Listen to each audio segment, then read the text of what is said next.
Assalamualaikum warahmatullahi wabarakatuh. Shalom, Om Swastiastu, Namo Buddhaya, Salam Kebajikan. Selamat pagi, siang, sore, dan malam. Kepada yang dihormati, Ibu Ayunita Ajeng Tiasa Putri Masuri, MACC, MKOM, CITT, dan Bapak Al-Halik selaku tim dosen dari mata kuliah akuntansi keuangan lanjutan 1, kelas E.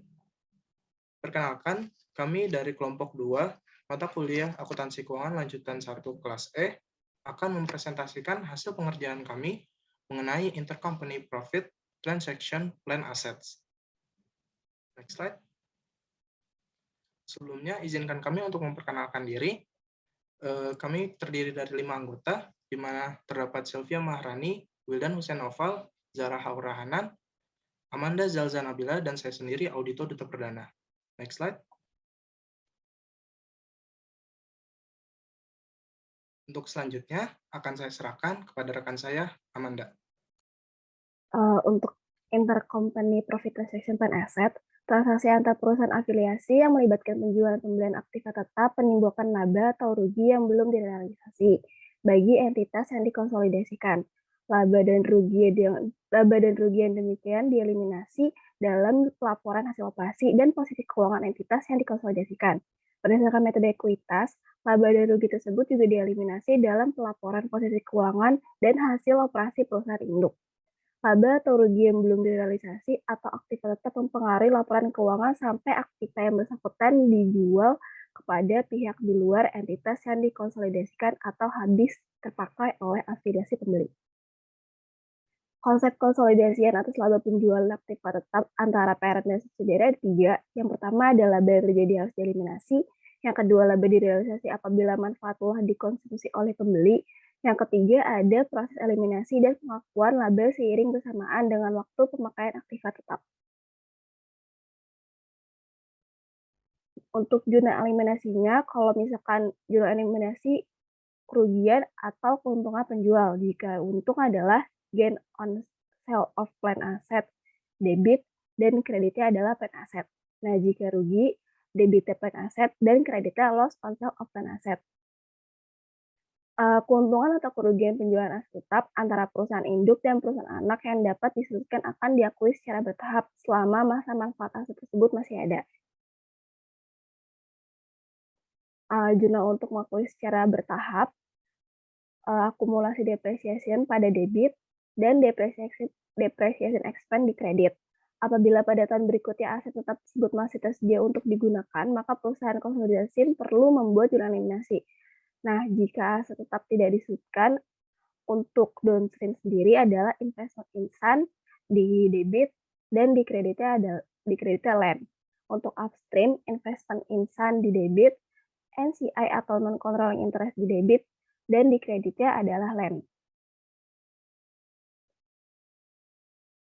Untuk aset tetap yang bisa disebutkan, untuk downstream adalah investment insan di debit, akumulasi depreciation di debit, dan kreditnya equipment. Untuk upstream, investment insan di debit, NCI atau non-controlling interest di debit, akumulasi depresiasi di debit, dan di kreditnya equipment. Penjelasan berikutnya akan dijelaskan oleh rekan saya, Zahra Haura Hanan. Baik, untuk yang selanjutnya kita akan masuk ke bagian multiple choice.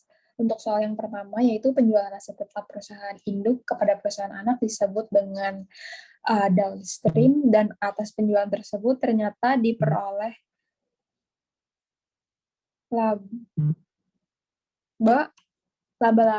laba yang belum terrealisasi, dieliminasi di laporan keuangan perusahaan,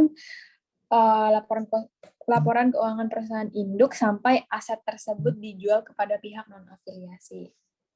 Untuk soal yang kedua, yaitu aset tetap merupakan unsur yang dibutuhkan oleh setiap perusahaan guna mendukung kegiatan operasional suatu perusahaan tersebut, yang termasuk aset tetap yang dapat disusutkan kecuali berarti yang tidak bisa disusutkan yaitu tanah.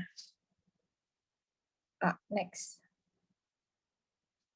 Soal nomor 3 yaitu bagaimana pengakuan keuntungan atas penjualan aset tetap yang belum direalisasi jika jenis transaksinya adalah downstream. Maka pengakuan keuntungannya itu diakui secara penuh. Dan soal nomor 4 itu bagaimana pengakuan keuntungan atas penjualan aset tetap yang belum direalisasi jika transaksinya itu upstream. Kalau upstream itu pengakuan keuntungannya diakui 1/4 dari kepemilikannya. Next. Untuk soal nomor 5. Itu keuntungan atau kerugian atas penjualan aset tetap antara induk dan anak akan terrealisasi pada saat pelepasan atau penggunaan aset tetap tersebut. Untuk aset tetap yang disusutkan, maka keuntungan dan kerugiannya akan terrealisasi saat terjadi bla bla bla aset tetap. Pilihan yang pertama ada penjualan dan penggunaan. Untuk jawabannya yaitu keuntungan dan kerugiannya itu akan terrealisasi pada saat terjadinya penjualan atau penggunaan aset tetap. Yaitu jawabannya C. Untuk soal nomor 6, yaitu laba atau rugi timbul karena transaksi jual beli produk antara perusahaan anak dan induk yang produk perusahaan anak merupakan bahan baku untuk aktivitas produksi perusahaan induk. Maka dari itu laba atau rugi transaksi tersebut akan melekat pada persediaan bahan baku induk dan persediaan barang dalam proses induk, serta persediaan produk jadi perusahaan dan harga pokok penjualan produk perusahaan milik perusahaan induk. Maka jawabannya itu A dan C benar. Next. Untuk soal selanjutnya yaitu nomor 7, menurut metode ekuitas, pelaporan laba rugi tersebut juga dieliminasi dalam pelaporan posisi keuangan serta hasil operasi perusahaan induk yang dieliminasi dalam pelaporan posisi keuangan serta hasil operasi perusahaan induk. Soal selanjutnya nomor 8 yaitu pada kertas kerja konsolidasi, laba bersih konsolidasi itu ditentukan dari pendapatan konsolidasi dikurangi dengan beban-beban konsolidasi dan pendapatan hak minoritas. Jawabannya yaitu B. Next. Untuk soal selanjutnya nomor 9 yaitu jual beli aset tetap antar afiliasi juga dapat menimbulkan keuntungan atau kerugian penjualan. Dalam hal ini keuntungan atau kerugian penjualan itu dilihat dari sisi penjual. Keuntungan atau kerugian tersebut tidak boleh diakui selama aset tetap masih ada dalam perusahaan konsolidasian sehingga harus dibuat jurnal eliminasinya. Bagaimana jurnal eliminasi untuk mengeliminasi keuntungan penjualan pada soal yang di atas itu yaitu keuntungan penjualan aset tetap pada beban pembelian aset tetap. Untuk soal multiple choice yang terakhir yaitu nomor 10 yaitu PT ABC memiliki 70% saham suara pada PT XYZ. Pada kertas kerja konsolidasi untuk periode 2015, salah satu jurnal eliminasi yang dibuat terkait transaksi transfer aset tetap antara entitas afiliasi adalah investasi pada PT XYZ pada tanah sebesar $2.500. Maka pada jurnal eliminasi tersebut menunjukkan bahwa A, yaitu PT ABC membeli tanah dari PT XYZ pada tahun 2015. Next. Untuk yang selanjutnya akan dijelaskan oleh rekan saya, Sylvia. Baik, terima kasih Zahra. Untuk yang selanjutnya yakni ada pembahasan soal esai. Yang pertama, aset tetap yang diperoleh dari anak maupun entitas induk tercatat pada nilai perolehannya dari pihak non-afiliasi. Lalu apa saja konsep konsolidasian atas laba penjualan aktiva tetap antara parent dan subsidiary? Jawabannya untuk soal ini yakni yang pertama adalah laba yang terjadi harus dieliminasi. Lalu yang kedua, laba direalisasi apabila manfaat telah dikonsumsi oleh pembeli. Lalu yang ketiga, proses eliminasi dan pengakuan laba seiring bersamaan dengan waktu pemakaian aktiva tetap. Next.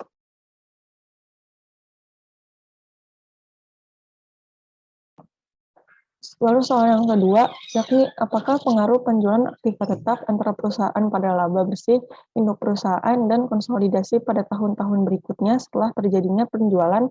Lalu untuk jawabannya dari soal ini, yakni proses dalam akuntansi dirancang untuk mengeliminasi dampak penjualan aset tetap antar perusahaan terhadap pendapatan induk dan laba bersih. laba bersih konsolidasian sampai keuntungan atau kerugian penjualan tersebut akan direalisasikan melalui penggunaan atau penjualan kepada pihak luar atau kepada entitas luar. Pada tahun-tahun berikutnya untuk penjualan antar perusahaan, aset tetap didepresiasi. Lalu hal tersebut berpengaruh terhadap pendapatan induk perusahaan yang akan dieliminasi dengan menyesuaikan beban penyusutan dengan basis biaya untuk entitas yang dikonsolidasi. Next. Lalu untuk soal yang ketiga, yakni perusahaan yang bergerak di industri migas pada tahun 2017 sampai 2018 mengakui keuntungan pembalikan penurunan nilai atas aset tambang. Lalu jelaskan tahapan yang harus dilakukan oleh perusahaan dalam melakukan penurunan nilai atas aset tetap. Untuk jawabannya, yakni tiap akhir pelaporan, entitas harus melakukan analisis apakah terhadap indikasi penurunan nilai.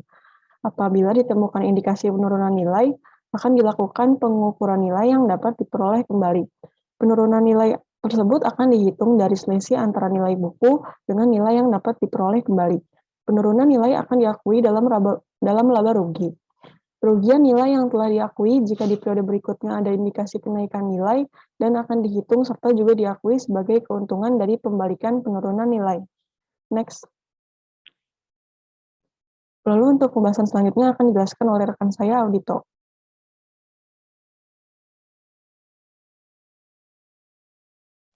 Baik, selanjutnya saya akan menjelaskan study case dari materi yang akan saya sampaikan. Di sini saya membuat soalnya. Mungkin saya akan bacakan terlebih dahulu untuk soalnya. Pada 15 Januari tahun 2018, PT Semangat Selalu Tbk menjual kendaraan berupa truk yang dimilikinya kepada PT Kuat Abadi Sentosa Tbk, di mana PT Kuat Abadi Sentosa Tbk ini memiliki 80% kepemilikan saham PT Semangat Selalu Tbk. Informasi berikut berkaitan dengan transaksi peralihan aset tetap kepada PT Kuat Abadi Sentosa Tbk, di mana di sini terdapat laba bersih PT Semangat Selalu untuk tahun 2018, yaitu sebesar 1 miliar, lalu biaya perolehan truk pada PT Semangat Selalu Tbk sebesar 125 juta, lalu ada akumulasi penyusutan truk yang dialihkan sebesar 50 juta, lalu di sini terdapat juga sisa umur manfaat truk saat terjadi transaksi, itu selama 5 tahun, nilai tukar truk pada tahun 2022 akhir sebesar 25 juta rupiah, dan metode penyusutan yang kami gunakan adalah garis lurus. PT Semangat Selalu Tbk menjual truk seharga 80 juta secara tunai. Bagaimana pengaruh transaksi ini pada pembukaan PT Semangat Selalu Tbk dan pada PT Kuat Abadi Sentosa Tbk, dan bagaimana pengaruhnya terhadap entitas konsolidasi Kuat Group dan pencatatan setelah tahun penjualan. Di mana di sini juga terdapat ekuitas PT Semangat Selalu untuk tanggal 31 Desember 2017, yaitu senilai 25 miliar rupiah. Untuk langkah pertama, yang kami lakukan adalah melakukan pencatatan jurnal atau pembukuan yang akan dibukukan oleh PT Semangat Selalu Tbk dan PT Kuat Abadi Sentosa. Untuk PT Semangat Selalu Tbk pada tanggal 15 Januari 2018 itu dicatat terdapat kas sebesar 80 juta dan akumulasi penyusutan truk sebesar 50 juta di debit, dan pada kreditnya terdapat truk yang di sini nilainya 125 juta, dan sehingga untuk keuntungan atas penjualan truknya itu dapat dihitung sebesar 5 juta. Lalu pada pengakuan untuk pembukuan pada PT Kuat Abadi Sentosa Tbk tanggal 15 Januari 2018 terdapat jurnal truk pada kas sebesar masing-masing 80 juta. Lalu pada tanggal 31 Desember 2018-nya terdapat beban penyusutan truk pada akumulasi penyusutan truk sebesar 11 juta. Lalu langkah kedua yang kami lakukan adalah menentukan besaran laba dari PT Semangat Selalu Tbk yang diterima oleh PT Kuat Abadi Sentosa. Langkah pertama yaitu kami menghitung bagian atas laba bersih yang dilaporkan pada PT Semangat Selalu Tbk, di mana di sini kami menghitung dengan cara 80% dikali 1 miliar. 80% ini merupakan seperti yang sudah tertera di soal, yang merupakan kepemilikan saham dari PT Kuat Abadi Sentosa pada PT Semangat Selalu Tbk. Di sini menghasilkan angka 800 juta. Lalu dikurangi nanti keuntungan penjualan truk yang belum direalisasi. Keuntungannya tadi adalah 5 juta dikali 80% atau sebesar 4 juta. Dan ditambah pengakuan bagian per bagian atas keuntungan melalui penyusutan. 5 juta dibagi 5 tahun, sisa umurnya tadi, dikali kepemilikannya yaitu 80% sebesar 800.000. Artinya nanti akan diakui laba akan diakui keuntungan sebesar 800.000 di tiap tahunnya. Lalu di sini dapat dilihat jadi laba investasi PT Kuat Abadi Sentosa untuk tahun 2018 adalah sebesar 796.800. Di sini juga tercatat selisih yang belum direalisasi atas keuntungan penjualan truk itu sebesar 3.200.000 di tahun 2018. Lalu di akhir tahun 2018. Lalu bagian penuh atas laba bersih PT Semangat Selalu yaitu 800 juta. Nah, di sini untuk langkah selanjutnya kami membuat penjurnalan untuk mengakui laba bersih PT Semangat Selalu Tbk pada akhir tahun 2018, yaitu dengan jurnal investasi atau pada PT Semangat Selalu Tbk di debit dan laba dari PT Semangat Selalu Tbk di kredit. Masing-masing nilainya 796.800.000 rupiah. Lalu untuk langkah ketiganya, kami mencoba untuk menghitung laba untuk tahun setelah tahun penjualan dengan asumsi laba yang diperoleh perusahaan tiap tahunnya tetap. Di mana di sini laba seperti yang di soal yang diketahui yaitu 1 miliar, maka tiap tahunnya kami meletakkan 1 miliar sebagai laba atau ekuitas 100% ekuitas PT Semangat Selalu Tbk. Lalu di sini juga terdapat 80% ekuitas PT Semangat Selalu Tbk yang didapat dari 1 miliar dikali kepemilikan dari kepemilikannya yaitu 80%. Dan di sini kami letakkan sama tiap tahunnya.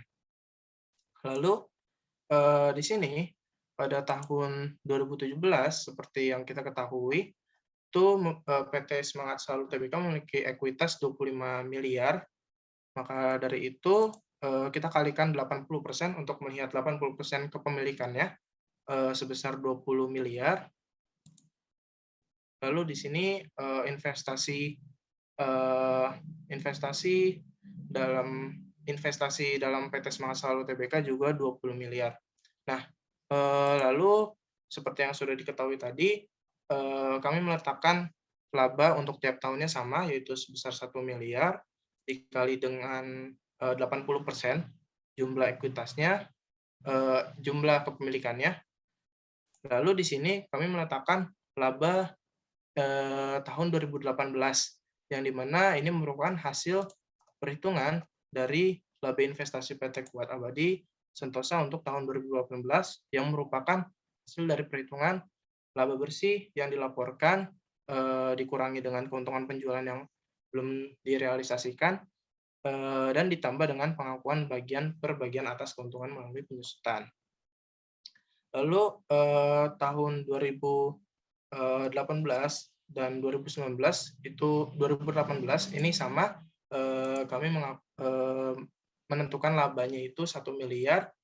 Lalu di sini juga terdapat maka dari itu karena tadi sebelumnya pada tahun 2017 terdapat 100% ekuitasnya dengan nilai 25 miliar ditambah 1 miliar, maka dari itu untuk tahun 2018 terdapat 26 miliar. Lalu pada 80% ekuitasnya hanya tinggal dikali dengan 80% dari 26 miliar tersebut. Lalu kita beranjak ke sini terlebih dahulu. Di sini diakuinya, di sini merupakan investasi dalam PT Semangat Selalu Tbk, yang dimana ini merupakan penjumlahan antara investasi dalam PT Semangat Selalu Tbk pada 31 Desember ditambah dengan laba pada 2018-nya, yaitu sebesar 796.800. Lalu hal itu juga berlaku di 2019. Nah, pada 2019 ini kita menghitung 100% ekuitas PT Semangat Selalu Tbk terlebih dahulu, yaitu sebesar 27 miliar, di mana ini merupakan hasil pertambahan dari 100% ekuitas tahun lalu ditambah dengan 1 miliar. Lalu dikali 80%, lalu di sini terdapat di mana 21 atau kepemilikan 80% ekuitas PT Semangat Selalu Tbk itu akan dikurangi dengan 2.400.000, di mana 2.400.000 ini merupakan hasil dari pengurangan 4 juta dikurang dengan 1,6, di mana 1,6 ini menggambarkan jumlah laba yang sudah terrealisasi di 2 tahun sebelumnya. Lalu di sini kita dapatkan 21.597.600, dan lalu di laba 2019-nya itu merupakan selisih antara investasi dalam PT Semangat Selalu Tbk akhir tahun 2019 dikurang dengan akhir tahun 2018. Hal ini akan berlaku secara keseluruhan hingga tahun 2022 dan semua labanya akan terrealisasi. Mungkin sekian penjelasan dari saya. Untuk selanjutnya nanti akan dijelaskan oleh rekan saya, Wildan.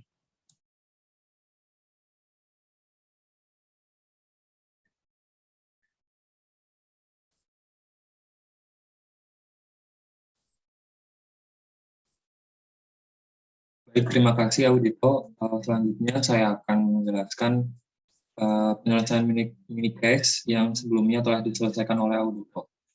Kita lanjut ke penyelesaian keempat, yaitu membuat kertas kerja konsolidasi untuk tahun penjualan dan tahun-tahun berikutnya. Sebelum membuat kertas konsolidasi, kita membuat jurnal eliminasi yang diperlukan. Yang pertama, kita akan membuat jurnal dan kertas kerja tahun 2018. Jurnal eliminasi yang dapat kita buat, diantaranya yaitu kita membuat jurnal eliminasi pengaruh laba yang belum direalisasi menggunakan akun penyusutan. Pada tanggal 31 Desember 2018, akumulasi penyusutan di debit dan kreditnya beban penyusutan sebesar 1 juta. 1 juta didapatkan dari 5 juta dibagi 5 tahun. 5 juta merupakan keuntungan atas pelayanan aset tetap.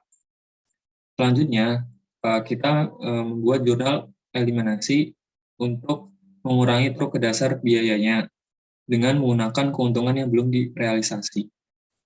Yaitu kita mendebit keuntungan penjualan truk sebesar 5 juta di debit dan truknya kita kurangi sebesar 5 juta di kredit. Selanjutnya, kita melakukan penjurnalan eliminasi laba atas investasi tahun 2018. Diketahui laba investasi tahun 2018 untuk dari PT Semangat Selalu untuk PT Kuat Abadi Sentosa yaitu Rp796.800.000. Sehingga jurnalnya laba dari PT Semangat Selalu Tbk di debit sebesar Rp796.800.000 dan kreditnya adalah investasi dalam PT Semangat Selalu Tbk sebesar Rp796.800.000. Jurnal berikutnya yaitu memasukkan bagian hak minoritas atas laba dan dividen pada perusahaan anak.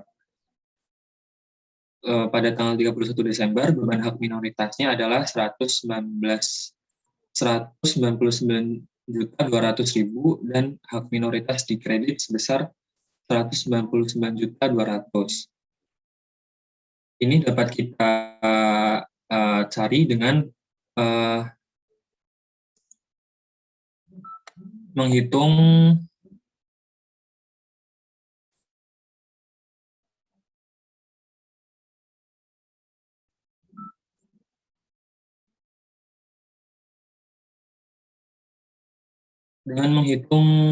total laba yang diperoleh oleh PT Semangat Selalu, kemudian dikurangi dengan laba yang belum direalisasi dikalikan dengan persentase kepemilikan hak minoritas yaitu 20%. Dan sebelum dikali 20%, kita tambahkan dengan keuntungan yang telah direalisasi yaitu sebesar 1 juta. Sehingga didapatkan hasil sebesar 199.200.000. Untuk jurnalan yang terakhir, yaitu mengenai eliminasi ekuitas perusahaan anak di awal tahun 2018. Ekuitas perusahaan anak di awal tahun 2018 yaitu sejumlah 25 juta, yaitu didapatkan dari penjumlahan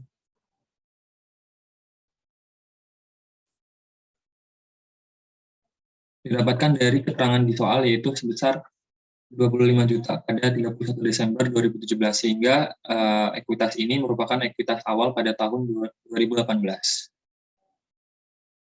Di mana kita akan mengeliminasi dengan mengkredit akun investasi dalam PT Semangat Selalu sebesar 80% kali 25 juta dan hak minoritas awal sebesar 20% kali 25 juta, yaitu 5 juta.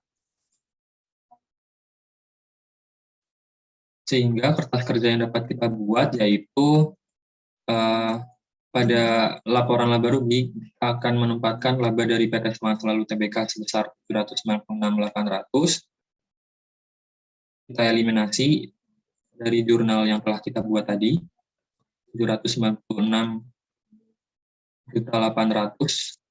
Kemudian keuntungan atas penjualan truk 5 juta kita eliminasi dari jurnal eliminasi yang telah kita buat tadi, yaitu sebesar 5 juta. Kemudian kita juga melakukan pengurangan beban penyusutan dari jurnal eliminasi yang telah kita buat. Sebenarnya beban penyusutan ini adalah 10 juta ya setiap tahunnya, tetapi karena peralihan ini perusahaan induk mencatat beban penyusutan 11 juta. Sehingga kita perlu mengurangkan 1 juta, di mana 1 juta ini berasal dari jurnal eliminasi yang telah kita buat. Akumulasi beban penyusutan dikredit 1 juta. Sehingga total beban penyusutan untuk entitas konsolidasi, yaitu Kuat Group, adalah sebesar 10 juta. Selanjutnya itu kita menghitung beban hak minoritas. Beban hak minoritas kita masukkan dari jurnal eliminasi yang telah kita buat, yaitu sebesar 199.200.000.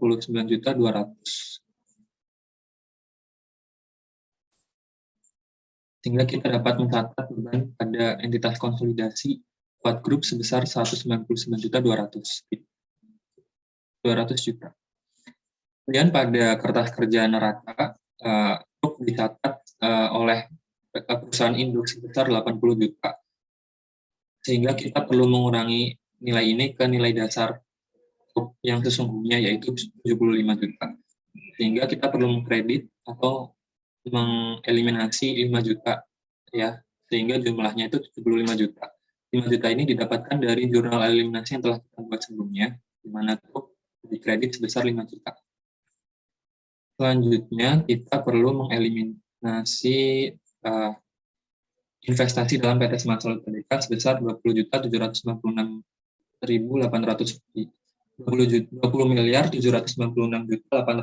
rupiah, di mana angka ini didapatkan dari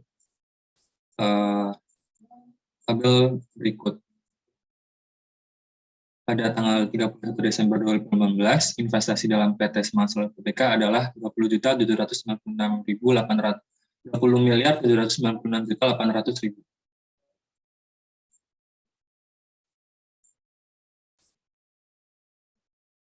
Mana pada akun ini di jurnal eliminasi yang telah kita buat itu ada kredit sebesar 796.800.000 796.800.000 di kredit, dan juga ada sebesar 20 miliar kredit pada investasi dalam PT Semangat Solo Tbk. Sehingga akun investasi dalam PT Semangat Solo Tbk ini eliminasi dan tidak tersaji dalam laporan konsolidasi Kuat Group. Untuk selanjutnya yang terakhir itu kita mengeliminasi ekuitas PT Semangat Selalu Tbk pada awal tahun 2018. Di mana pada awal tahun 2018 itu 25 juta dan kita eliminasi sebesar 25 juta di debit sesuai dengan jurnal eliminasi yang telah kita buat. Dan kita juga mencatat akun baru yaitu hak minoritas, di mana besarannya itu untuk sesuai dengan jurnal eliminasi yang telah kita buat 199.200.000 dan 5 miliar di kredit, sehingga total hak minoritas yang muncul karena penyesuaian kertas kerja ini adalah sebesar 5.199.200.000 rupiah. Untuk pembuatan jurnal dan kertas kerja tahun 2019 ada sedikit penyesuaian dari tahun 2018.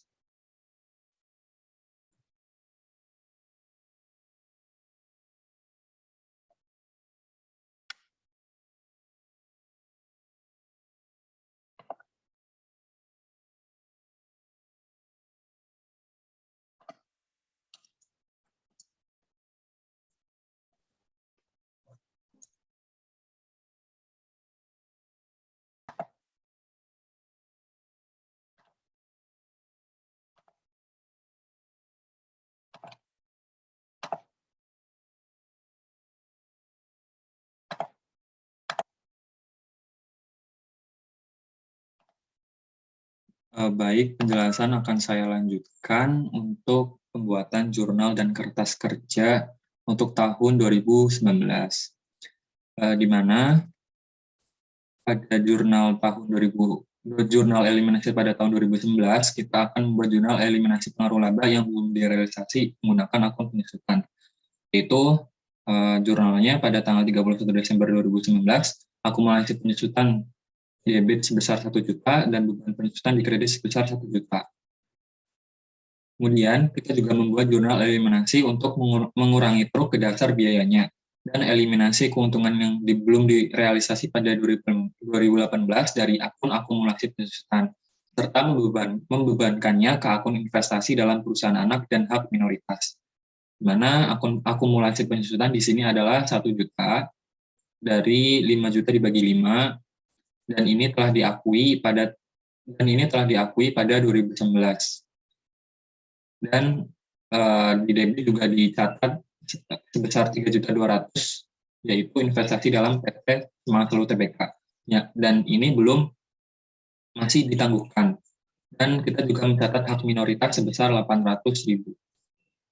Sehingga kita dapat menurunkan truk ke dasar nilainya dengan mengkredit truk sebesar 5 juta.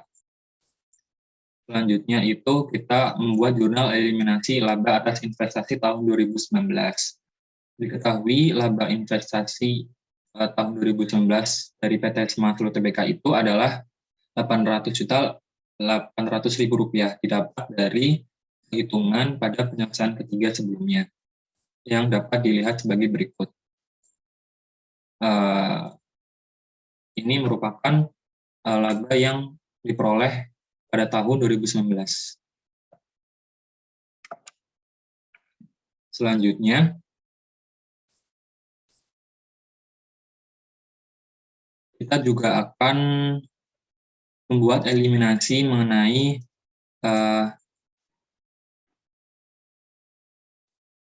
bukan eliminasi, melainkan memasukkan beban hak minoritas karena hak minoritas ini diketahui sebesar 200.200.000 rupiah didapatkan dari 20% dikali dengan keuntungan yang telah direalisasi sebesar 1 juta ditambah dengan 20% kali keuntungan yang diperoleh oleh PT Semangat Selalu Tbk sebesar 1 miliar, sehingga jumlahnya itu adalah 20% kali 1 juta ditambah 20% kali 1 miliar. Ketemunya adalah 200.200.000 rupiah. Dan dikredit adalah hak minoritas sebesar 200.200.000 rupiah. Selanjutnya, kita juga akan melakukan eliminasi ekuitas perusahaan anak di awal tahun 2019, di mana ekuitas anak di awal tahun 2019 yaitu ekuitas perusahaan anak di akhir tahun 2018, di mana pada perhitungan di penyelesaian ketiga adalah sebesar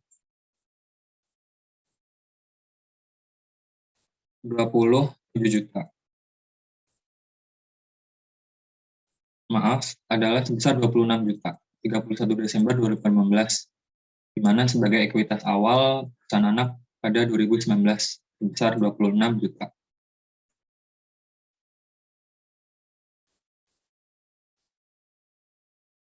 Dan kita juga mengkredit akun investasi dalam PT Semangat Selalu sebesar 80% kali 26 juta, dan hak minoritas awal tahun 2018 sebesar 20% kali 26 juta. 26 miliar, maksud saya 26 miliar. Selanjutnya kita akan membuat kertas kerja konsolidasi untuk tahun 2019. Pada laporan laba rugi ada dari PT Semangat Selalu Tbk sebesar 800.800.000 rupiah. Kita eliminasi di debit sehingga pada laporan konsolidasi tidak dicatat. Kemudian beban penjutaan kita turunkan nilainya dari 11 juta ke 1 juta menjadi 10 juta. Beban hak minoritas kita catat sebesar 200.200.000 rupiah, sehingga tersaji di laporan konsolidasi sebesar 200.200.000 rupiah. Kemudian untuk bagian neraca, truk yang tadinya nilainya 80 kita turunkan sebesar 5 juta berdasarkan jurnal eliminasi yang telah kita buat, sehingga nilainya menjadi 75 juta. Dan akumulasi penyusutan sebesar 22 juta didapat dari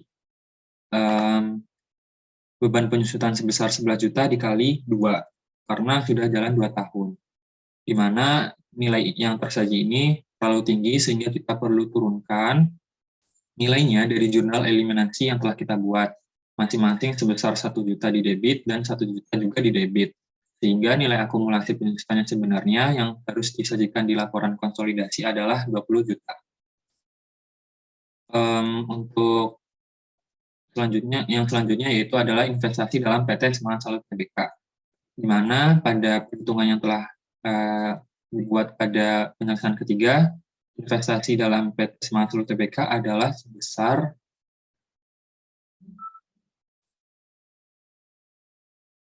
21.597.600.000 rupiah. Ini perlu kita eliminasi.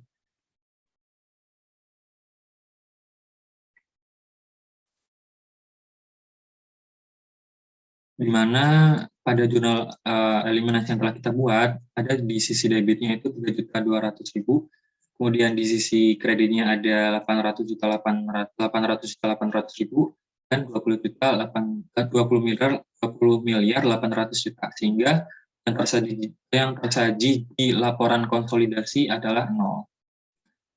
Kemudian kita juga perlu melakukan penyesuaian terhadap ekuitas PT Semangat Selalu Tbk awal tahun yang perlu kita eliminasi, yaitu ekuitas PT Semangat Selalu Tbk awal tahun 2019, yaitu ekuitas pada akhir 2018, di mana pada penyelesaian ketiga itu nilainya 26 juta, sehingga kita perlu mengeliminasinya di debit sebesar 26 juta. Dan kita juga mencatat akun baru yang muncul, yaitu hak minoritas, sesuai dengan jurnal eliminasi yang telah kita buat sebelumnya, yaitu masing-masing dikredit adalah 200.200.000 rupiah dan 5.200.000 rupiah, sehingga totalnya adalah yang tersaji di laporan konsolidasi 5.400.200.000 rupiah. Begitupun dengan jurnal dan kertas kerja untuk tahun 2020 sampai dengan tahun 2022, di mana pada tahun 2022 itu keuntungan atas penjualan aset kepada perusahaan induk itu akan diakui 100%, sehingga akan menambah laba dari perusahaan anak yaitu PT Semangat Selalu Tbk sebesar 24 miliar rupiah.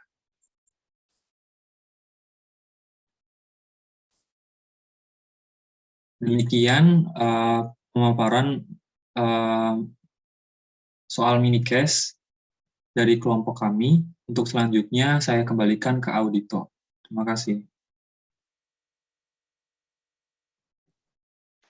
Baik, terima kasih juga Wildan. Mungkin sekian pemaparan materi dari kelompok kami. Kurang lebihnya mohon maaf. Wassalamualaikum warahmatullahi wabarakatuh.